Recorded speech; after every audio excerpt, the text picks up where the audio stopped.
It's sharpening time! So, you picked up some stones and your dullest kitchen knives so you can learn to sharpen at home.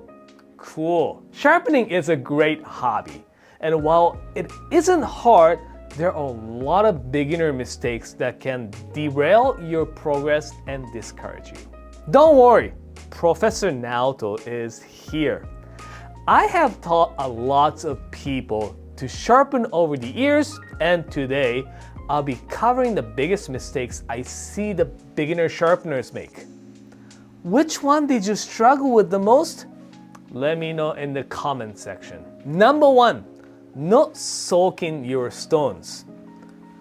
We are sharpening with whetstones, which require water to work. While not every stone requires soaking, many beginner stones such as this 220 grit 1000 do.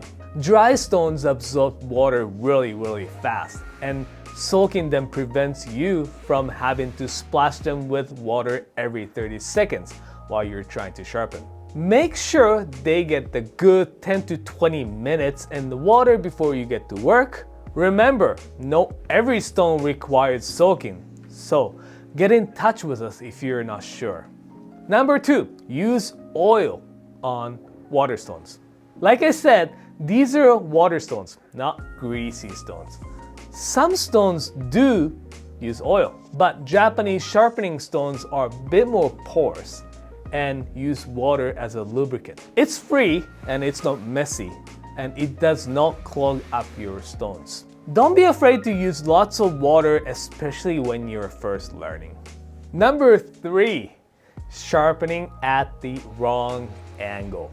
The angle you sharpen at goes a long way to determine how your knife cuts. And the steel you're sharpening usually determines the angle. Harder Japanese steel can hold finer edge, around 15 degrees on the either side, and make it up to total of 30 degrees. Softer steel won't hold fine edge as long, so we sharpen them at about 20 degrees on either side for a total of 40 to 45 degrees.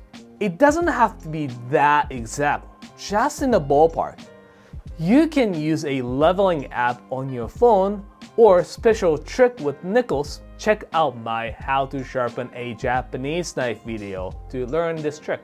Number 4, sharpening at an inconsistent angle. Just as important as the angle, maybe more so, is keeping it consistent. Once you find your angle, you want to lock your wrist to keep very consistent angle and avoid this scooping motion that can change your angle. Beginners may want to grab a finger protector and use it as an angle guide. Sharpening with a consistent angle gives you a nice V shape at the edge, whereas sharpening with inconsistent angles can give you a rounded edge.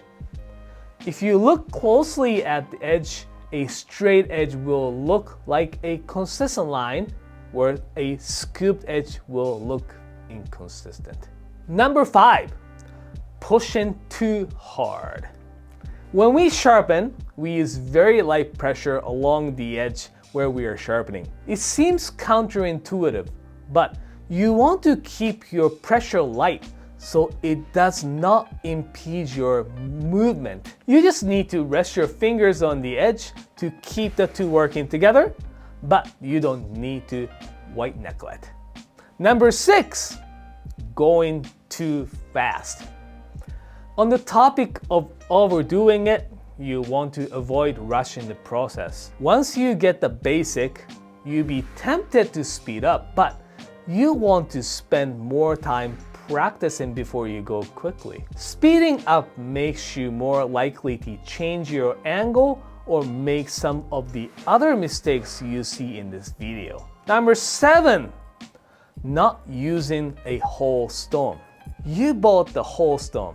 You might as well use it. It's easy to get in the habit of working in tiny areas like this, but Try to make nice long even strokes across the stone. Working in small patches can cause the stone to wear or ditch in one spot, while makes sharpening a lot more difficult and is a huge pain to fix. Number 8, not truing stones. Speaking of dishing out the stones, even the best stones used by the best sharpeners will wear down unevenly. After sharpening even one knife, your stone won't be as flat as it was when you started it. A truing stone is used to grind them down and even out the surface. It will be tempting to sharpen a bunch of knives and true less often, but you regret it if you wait too long. I like to true my stone every time I use them, so I don't have to spend an hour fixing them. This basic truing stone works great for beginners, but more advanced sharpeners may want to invest in a fancy diamond plate. Check out my videos on how to flatten your sharpening stones to learn more. Number 9, not getting burr.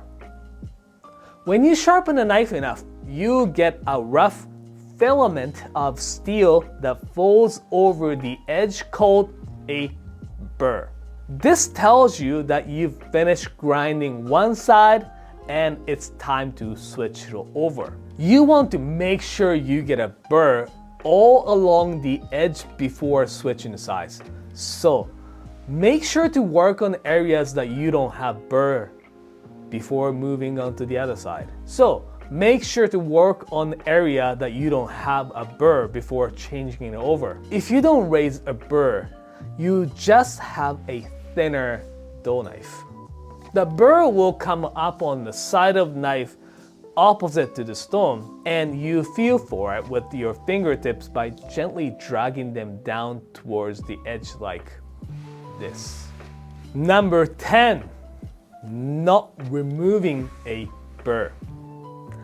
As important as getting a burr is, it is equally important to remove it at the end of the process. Otherwise, it gets in the way of the cutting edge and makes the knife feel dull. Think of it like a tin can lid.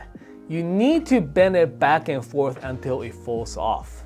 I start by dragging the whole edge along the stone in a smooth sweeping motion at the same angle I sharpen at. Switch the side back and forth until the burr seems to be gone. From there, you can use a honing rod, strop, or both to refine the edge to your liking. I hope these tips will help you become a better sharpener. If you want to learn more, check out my sharpening technique playlist. And if you really want to nerd out, watch my monthly live show, Naoto's Nerdy Power Hour. What tips did I miss? Stay tuned for the part 2.